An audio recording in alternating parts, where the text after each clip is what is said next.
গুজরাট মহিলা ভাইকেরা উপস্থিত সর্বস্তরের মুসলমান ভাইরা,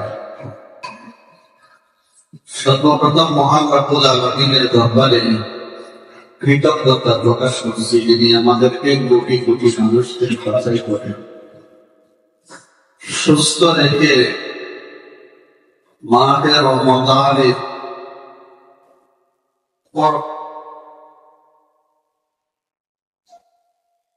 একত্রিত হওয়ার তৌফিক দান করেছে। তাই মাওলার দরবারে, মাহবুবে হাকিকের দরবারে মন খুলে প্রাণ ভরে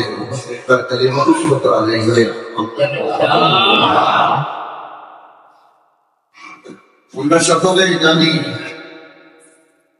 আজকের জুমা হল শাওয়াল মাসের প্রথম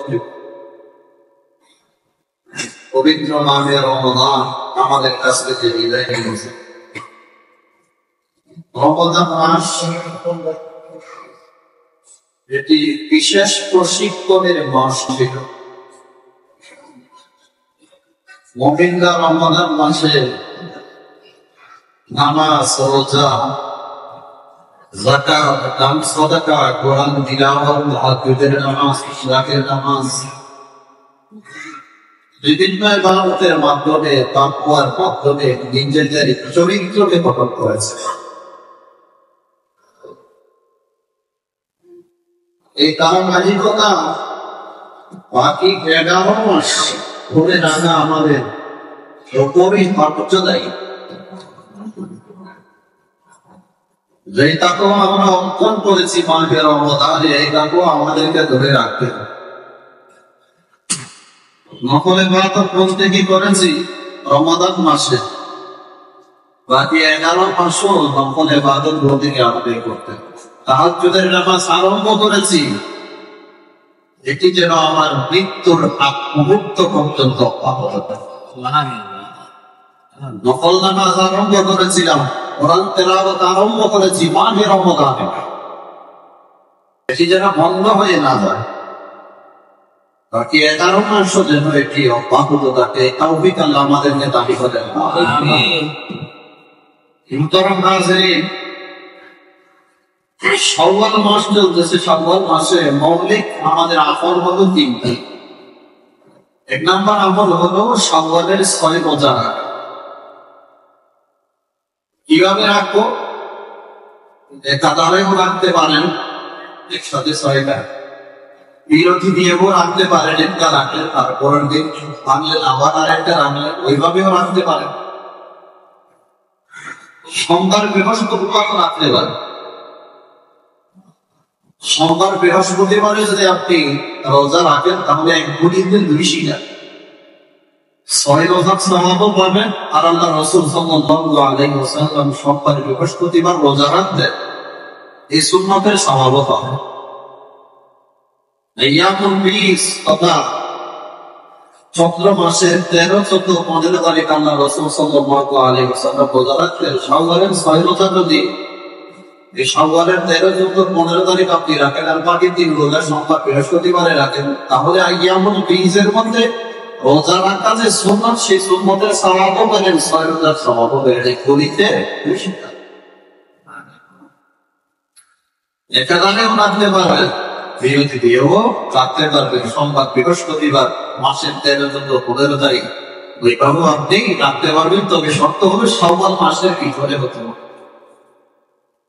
হাদিসে আছে আল্লাহ পাকের নবী ইরশাদ করেছেন, ক্বালা রাসূলুল্লাহ সাল্লাল্লাহু আলাইহি ওয়াসাল্লাম, মান সামা রমাদানা সুম্মা আতবা'াহু সিত্তান মিন শাওয়াল কানা কাসিয়ামি দাহর আও কামা ক্বালা নবী আলাইহিস সালাতু ওয়াসসালাম।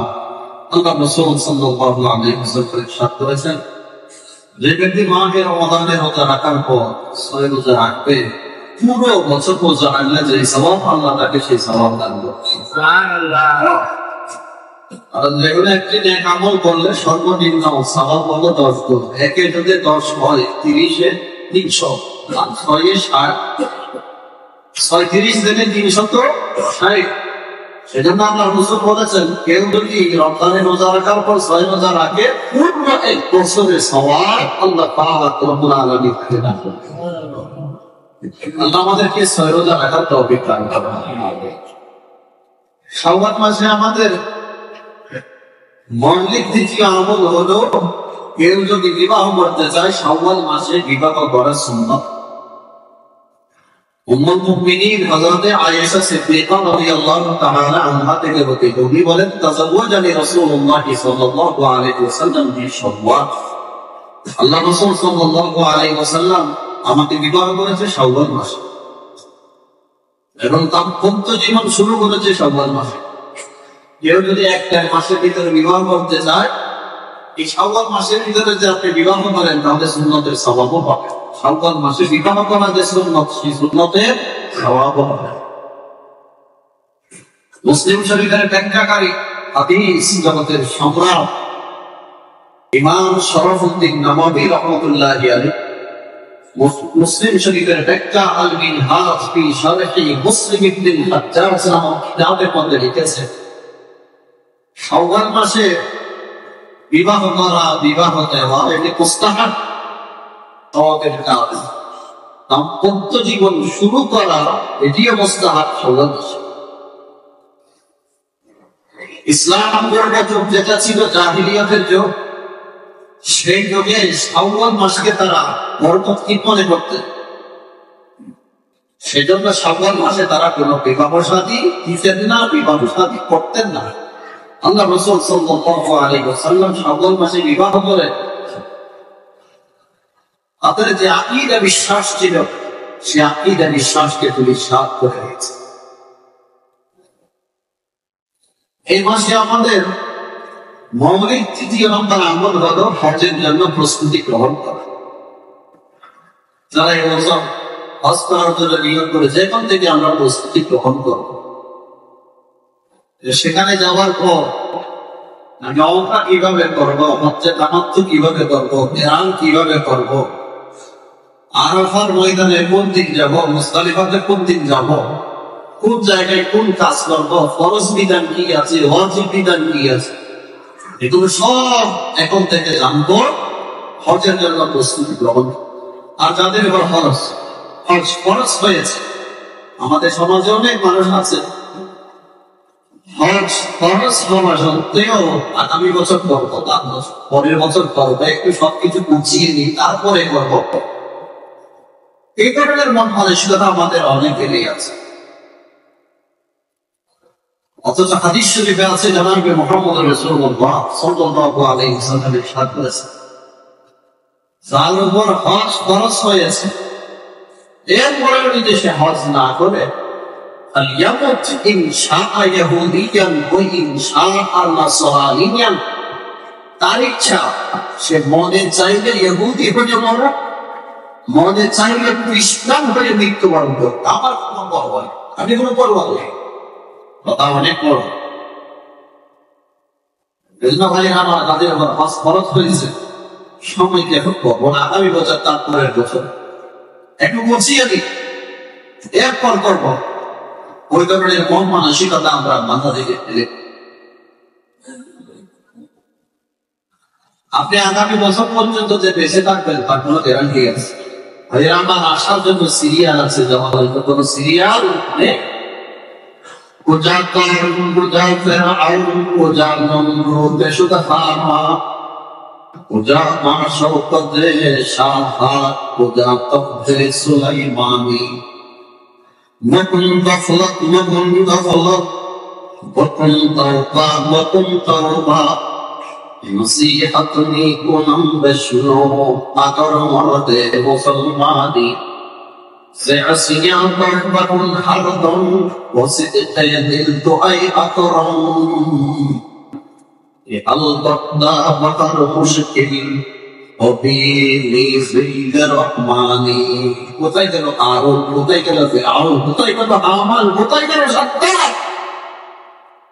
যারা এই দুনিয়াতে বেঁচে থাকার জন্য অনেক চেষ্টা করেছে, নিজেকে বড় আল্লাহ দাবি করেছিল ফেরাউন, এরপরে দুনিয়াতে বেঁচে থাকতে পারে। মায়ের পেট থেকে যখন দুনিয়াতে এসেছি, একদিন আল্লাহ তাকে সাড়া দিতেই হবে আমাকে। কোন দিন যাবো, কোন জায়গায় ইন্তিকাল করবো, আল্লাহ ছাড়া কেউ এজন্য ভাইরা আমার তাদের হজ ফরজ হয়েছে।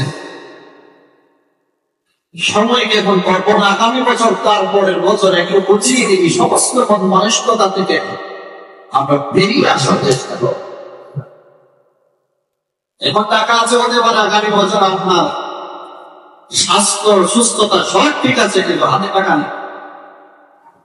অথবা টাকা আছে ঠিক, কিন্তু আপনি অসুস্থ হয়ে পড়েছেন, যেতে চাইলেও আপনি যেতে পারতেছেন।